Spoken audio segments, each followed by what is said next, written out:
Yeah, huge contributions. Politics, art, literature, world of ideas, all that stuff.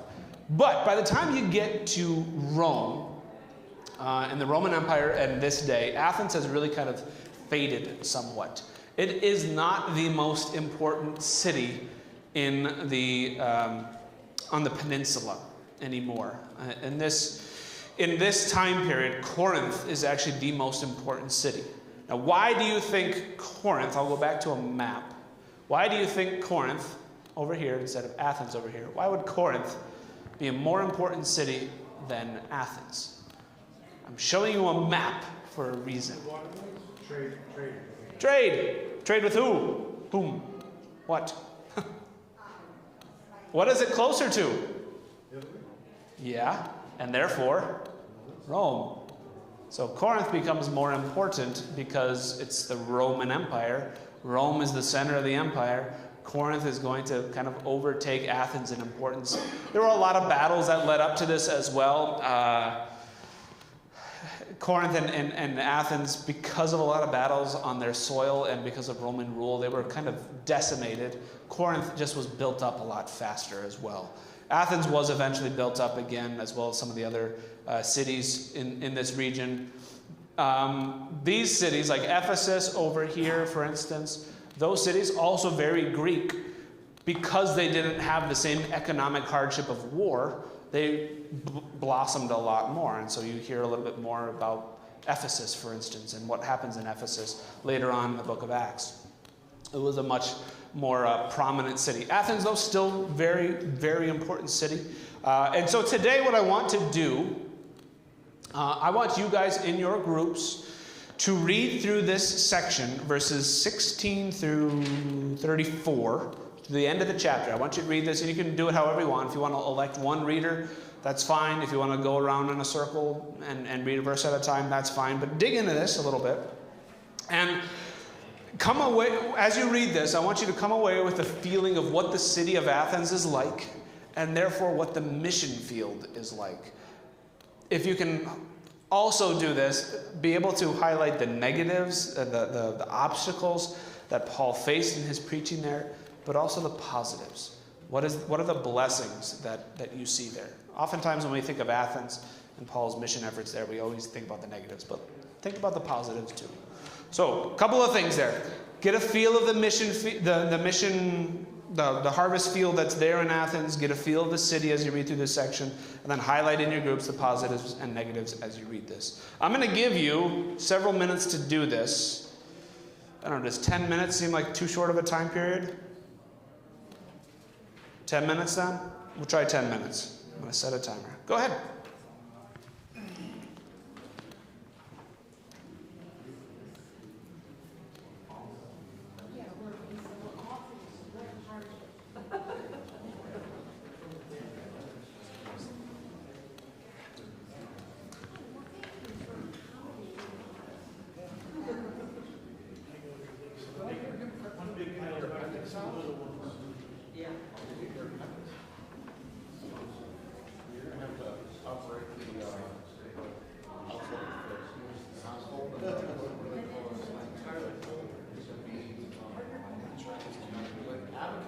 She doesn't have an appendix. She can't use the abacus. You're the only one. Yeah, don't use the abacus. That never happens. It's easy to kids about they didn't have their appendix. They couldn't use an abacus. Doesn't make sense.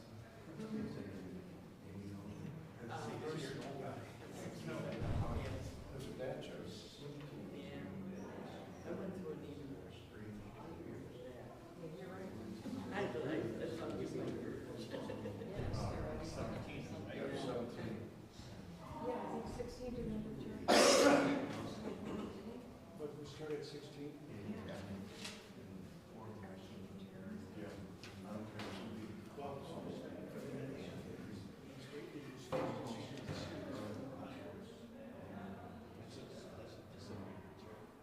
Keep going, you keep going. Jerry, you start. Yeah.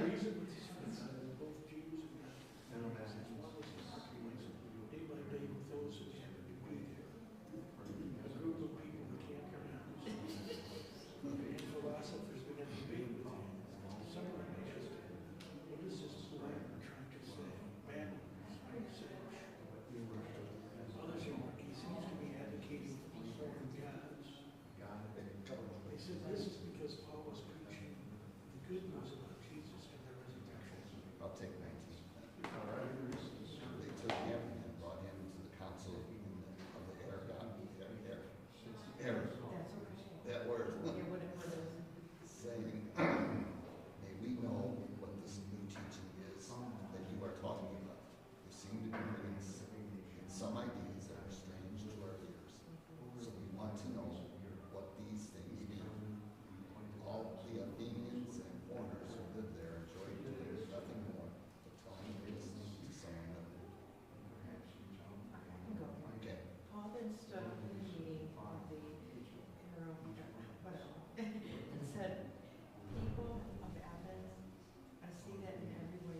day on which he is going to judge the world with righteousness by man. He appointed, They call someone who picks up theories. provided proof of this to everyone by raising him up from the dead.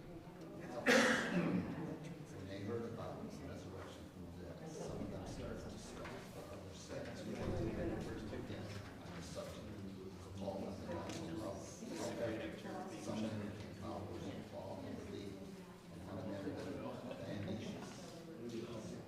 Remember the council of the Areopagus. That works. And a woman named Damaris, as well as others like that. Some of the negatives were, some low projected. Names count. You should bet more about perhaps on Thursday. My goodness. Those questions on. Yeah, quite the exercise. Okay. I don't think language challenges, I don't think it was So it consists of positives and negatives. Yeah.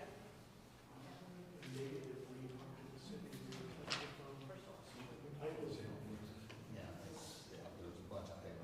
They don't know who they're even praying to. It's somewhere those philosophers. But they knew it was somebody that, That council. they knew there was a God in there. It's funny because I've heard somewhere, almost every culture, they know there's a God over everything and there's everything. And so, people know in their hearts that they're sinful, and that they've got to be upset with God. You know, it's just written on your heart. It's written on your heart. That's Yeah. Okay, so they knew.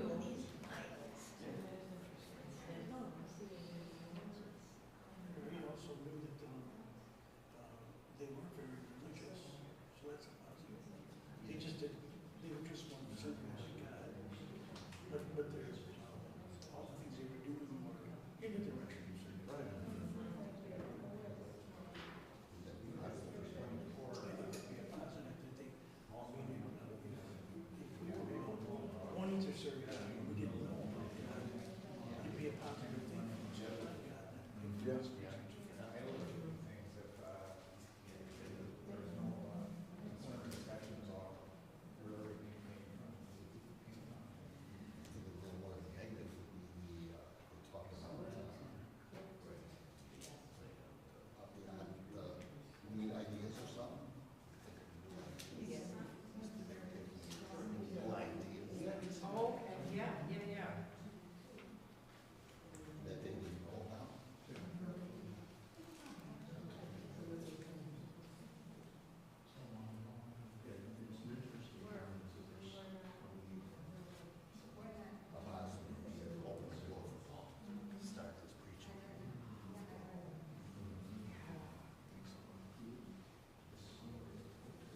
dive into some of the details here in just a little bit, but initial impressions on the city itself, or the mission field, or whatever. As you read through it in your group, what sticks out to you about this city? They're at least willing to listen to other people. Okay, so there was definitely a willingness to listen. Yes, very much so. There's a couple of instances that comes up, verse 18, verse 19 comes up again, verse 32, again this topic. Yeah, there's an interest. We're going to talk about that too. But you could also look at what Luke says about that, verse 21. Not a very nice interpretation of them, I suppose, or a nice perception of the Athenians. They enjoy doing nothing more than telling or listening to something new. An interesting city. What else? What else sticks out to you or that you see? How so? Worshipping multiple gods, just so one of them has to be the right one. Yeah, and including, we're going to put up a statue to an unknown God, because we don't know him, but we want to be sure that our bases are covered here, and just in case. We don't want to offend that God that we're not even aware of exists, but if in case he does, we've been worshiping him all along, so we're okay, we're safe. I thought Paul recognized that as an opportunity. He got this cycle of whatever to an unknown God. I want to explain this to you. So something. It's basically an object lesson. Hey, I noticed this thing. Let me tell you about this God you don't know about. Yeah. Okay? Anything else that you saw? They were a very religious group. They just didn't Seeming so. pray for the right one. Athens and Corinth seemingly are very, very religious cities. There we go. Sorry. Athens and Corinth are seemingly very, very religious cities. Lots of temples, lots of statues to gods, lots of, to use a weird word, religiosity in their cities. That there's just this religious sense, but it's very widespread. It's not really narrow or focused on anyone in particular. It's just, yes, we are a spiritual people. Anything else? No mention of Greek food from the Apostle Paul. Would you say that they had heard of Jesus before then? Yeah, this question came up last week. Was it you, Shirley, or somebody asked me, I think from over here, about, had Jesus, the information on Jesus kind of filtered its way westward to these cities. I don't know that I necessarily get that sense. Maybe, yes, but it doesn't seem to be widespread. There might have been somebody said, hey, you hear about what's happening in Jerusalem these days? Oh, wow, interesting. But also that was years ago at this point. So I can leave it as a question mark at best. Where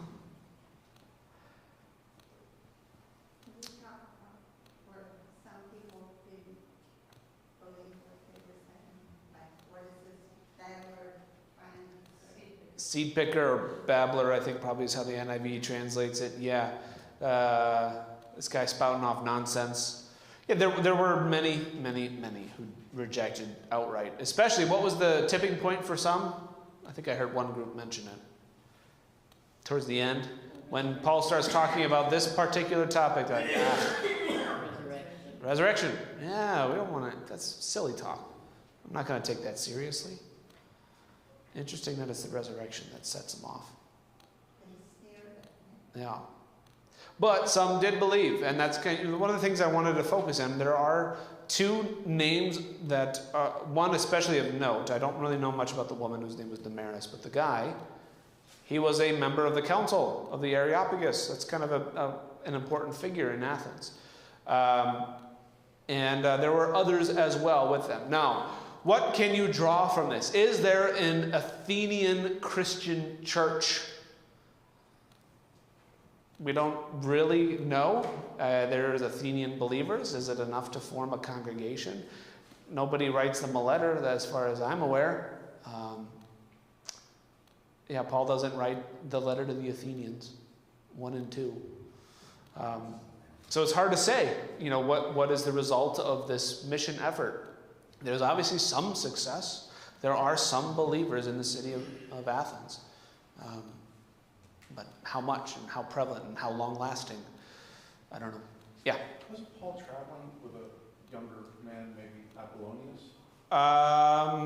Well, Paul was with Silas and Timothy and Luke, pastors, for instance, or early church leaders in the city of Corinth.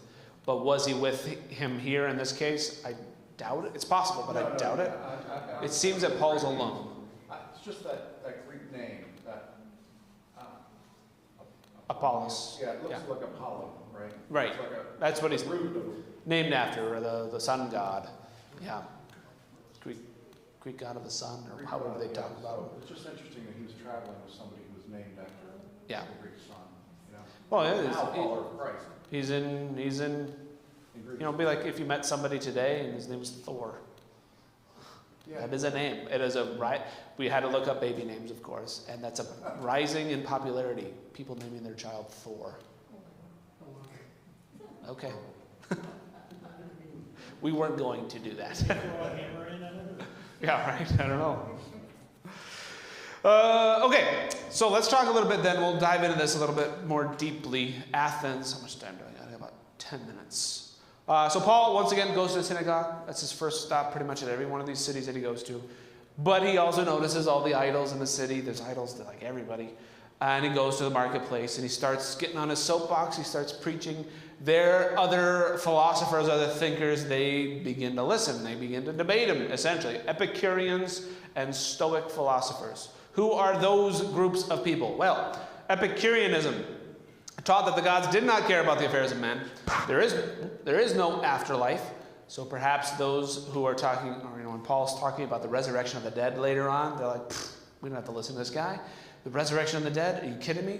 Well, this is already built into their thought process. They also taught enjoy life by doing what is wise and right, but it devolved over the years into a sort of hedonistic lifestyle. Eat, drink, and be merry, for tomorrow we die. Because if there's no afterlife, there's no judge. If there's no judge and arbiter, you just live however you please. It makes sense how that devolves into that thinking. Stoicism, on the other hand, is founded by this guy, handsome young man named Zeno, taught that the highest pleasure was to do your duty, and the highest duty was to act responsibly. His philosophy has seen more modern revivals during the Renaissance. You had Neo-Stoicism, and then currently, you can look this up, modern Stoics. There are a bunch of podcasts out there. If you're into podcasts, you want to learn about Stoicism, you can learn all about it today. But very, very old philosophy, very much opposed to that hedonistic lifestyle, putting duty above. And that's kind of, you get the idea of, he's very stoic, very much like straight-faced, not given into emotion, not passionate, so to speak, but, stoic, statuesque. Okay, Athens the Areopagus, we're going to talk about that a little bit. So these philosophers, they invite Paul to go to this Areopagus. It's a hell. it's kind of an odd place, but it was once the meeting of the Athenian Council of the 12. It's the highest court. It was a very, very important place, and it was the place where they bandied about new ideas. They passed judgment on new ideas. They passed judgment on philosophies. You get that verse, 21. The Athenians lived there, enjoyed doing nothing more than telling or listening to something new. This is baked into their culture, and it's been this way for hundreds of years. This idea of listening to new ideas and philosophies, because Athens considers itself, kind of like the height of culture and how much they've contributed to the world. So Paul there has that object lesson in his sermon, this idol to an unknown God. But he also says, God is not served by idols. He totally goes against the grain of Athenian worship life and worship culture. God is not served by idols or temples. There would have been a lot of temples there. Or human hands, rather. God gives. It's the opposite. It's not us giving to God, it's God giving to us. And the ultimate proof of God giving is the resurrection of Jesus. That's the basic flow of the sermon. And that's when that becomes a stumbling block for many. He began to speak of the resurrection. They sneered at him. They scoffed at him. They didn't want to believe him because of that. Maybe it's tied into that Epicureanistic thought of there's no afterlife. Why put weight into that? But some believed. And as I said before, there's no further mention of believers or a congregation in Athens after this. So we really don't know what happens next. Paul is going to leave from this place and he's going to go to Corinth next. So he's going to travel the isthmus, the Corinthian isthmus, this little land bridge from Athens over to Corinth. Very, very short hop, skip, and a jump to get over that way. But before we do that, question. 2 questions, in fact, in your group. We have 4 minutes. Paul wrote to the Corinthians, and we're going to talk about them next week in chapter 18. However, an unspiritual person who does not accept the truths taught by God's Spirit, because they are foolishness to him, and he cannot understand them, those truths taught by God's Spirit, because they are spiritually evaluated. How do you see that to be true in Athens and in the world today? That to understand the truths that God teaches, you must first have faith. And then comment. And this you have to kind of talk about last week and this week. Thessalonica, Berea, and Athens. These 3 receptions to the gospel. Thessalonica, represented by rage. Berea, diving into the scriptures. Athens, thought. And I'm gonna think about this as a philosophy, as a new idea. Those 3 different receptions of the gospel in these communities reflect the reality of sharing the gospel today. Can you comment on that in your group? Go ahead and spend some time on those 2 questions. I talked too long, you only have 3 minutes.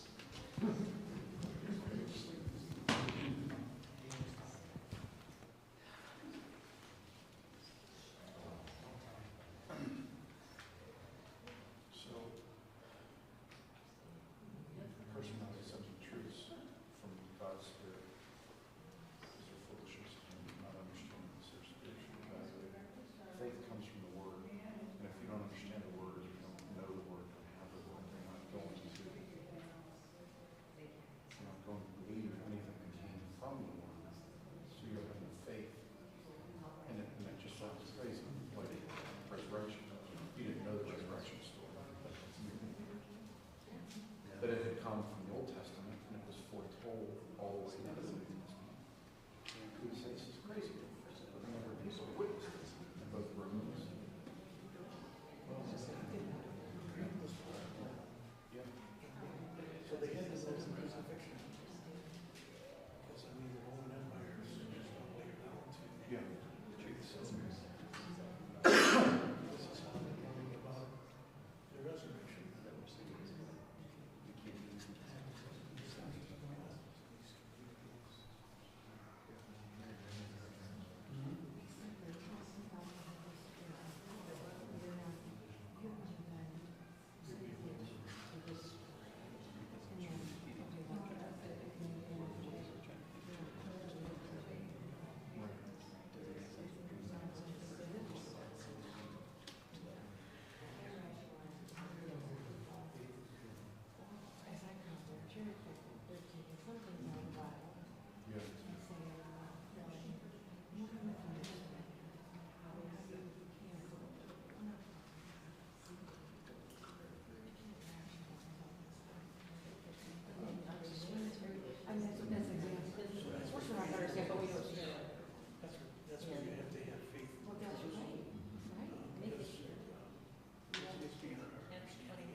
Yeah, I know.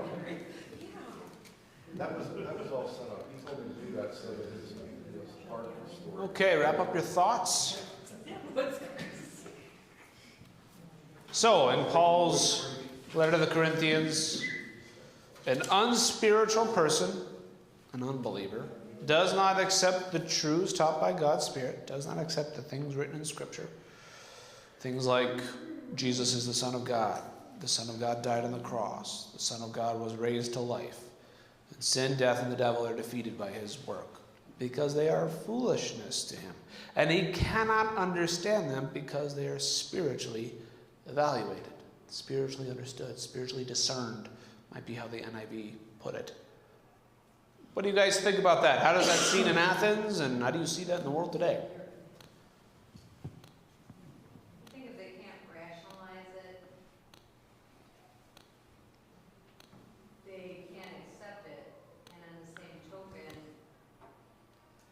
people would think that maybe they were a little off their rocker to accept something, more of an academic arena, which I think Athens was also known for. Do all things, now just a general question for all of you, do all things in the Bible make perfect logical sense to you?